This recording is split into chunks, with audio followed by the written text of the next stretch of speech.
Hi, my name is Francis Perez. I'm student for international relationships in the University Autónoma de Chihuahua, and today I'm going to talk about the trade wars U.S., China, and Mexico trade wars escalates. And well, first, it's necessary that we know that throughout history the United States of America and the Mexican people, despite having had several conflicts and dissensions, have maintained a good diplomatic relationship and have exchanged goods and services for a long time. The relationship was strengthened on December 17 in 1992 when Mexico, Canada, and the United States signed the North American Free Trade Agreement known as NAFTA, although it's entered into force until January 1st in 1994. After the signing of the NAFTA, the three countries have worked together to increase their competitiveness and the welfare of their citizens. However, today the situation is very different with the arrival of the administration of Donald Trump um, on January 20, 2017. Many countries around the world have been affected in economic, commercial, and human rights matters, and Mexico is no exception. Well, the first subtopic is a U.S. trade war with both Mexico and China. Well, the U.S. presidential election followed up with the victory of Donald Trump, who made many protectionist statements during the campaign, particularly threatening China, Mexico, and Germany with import duties. He announced that he will impose tariffs of 35% on Mexican imports and 45% on Chinese imports to protect American jobs for unfair competition. The administration of Donald Trump has not only asked to renegotiate the trade agreements that had signed, but has even abandoned many of these. In our case, only the North American Free Trade Agreement has been renegotiated, but in the case of China, very high tariff measures have been imposed on raw materials such as aluminum. The economic size of these three countries could be important in interpreting the results of a trade war. China and the United States can be considered large countries with population of 1,379 million and 304 million respectively in 2016, and GDPs in the same year of respectively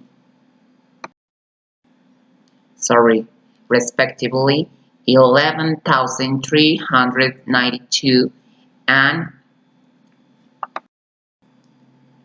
18,562 billion in nominal terms. Comparatively, in 2016, Mexico's pollution was only 122 million and its GDP only 1,064 billion. This data translates to a scale of 1 to 17.4 when comparing US and Mexican GDP, and a scale of 1 to 10.7 when comparing US and China's GDP. All three countries are members of the World Trade Organization. The United States and Mexico have been members since the birth of the institution in January 1st in 1995, and China became a full member in 2001. As stated by the recently elected U.S. President, the main reason for launching a trade war is the importance of bilateral with the United States and Mexico trade deficits. The two trade relationships, U.S.-China and U.S.-Mexico, are significant, particularly for Mexico, for which the United States represents 81% of total exports of goods, and 47% of total imports. It is interesting to note that the United States is not particularly measured in terms of access to China. Japan, the Caribbean community, and the Western Europe are more penalized by China due to their specialization structure. U.S. access to Mexico is free thanks to the NAFTA, whereas countries like China, the Republic of Korea, and those of the South Asia region are clearly in disadvantage in terms of access to Mexico. It is also worth noting that the average tariff the United States faces when it exports to China is 5%.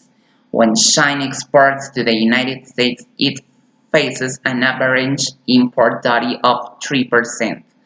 There is no bilateral reciprocity, but trade relationships have never been based on this principle since the Second World War. And well, the second subtopic is a U.S. trade war with only Mexico. Well, the United States imposed a 35% point increase in tariffs on on all goods coming from Mexico except energy.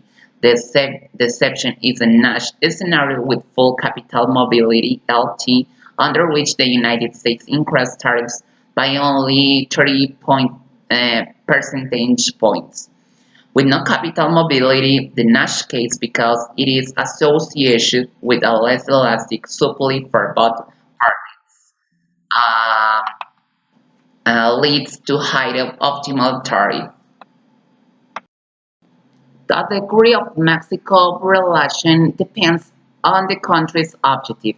If the country implements trade represalias in order to reestablish the initial terms of trade, its tariff argumentation on U.S. imports has to substantiate and closer and more inelastic U.S. supply, and 33% with long-term closure.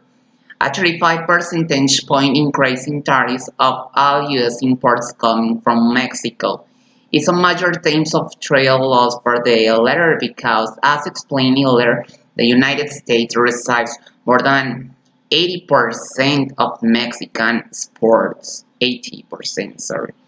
The Mexican government have to impose a sustainability increase tariff on U.S. goods, especially because the United States is the source of only 47% of all Mexican imports.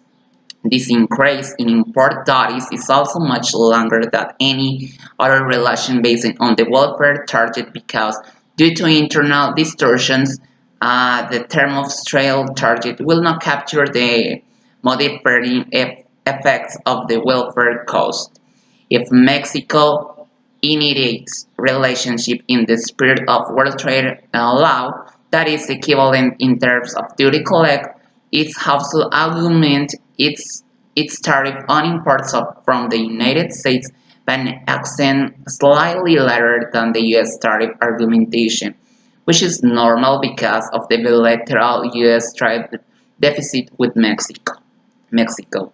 Nash tariffs are sustainably lower for the United States at 35% point tariff argumentation. It's not optimal. And well, the conclusion is after the context that I recite at the beginning of this video and all the data that I mentioned, I can conclude that the government of the United States of America must change its commercial activity. It is a pity that the first world economy is taking this kind of protectionist measures to its economy. It's for some reason that the United States economy grew up because of international trades and mainly because of the agreements it has signed with China and Mexico. It is incongruous to think that by applying tariffing measures, your economy will continue to grow because the opposite will happen. The extra investment will be withdrawn for the United States to continue with the act anti-diplomatic, cowardly, and disloyal. Thank you.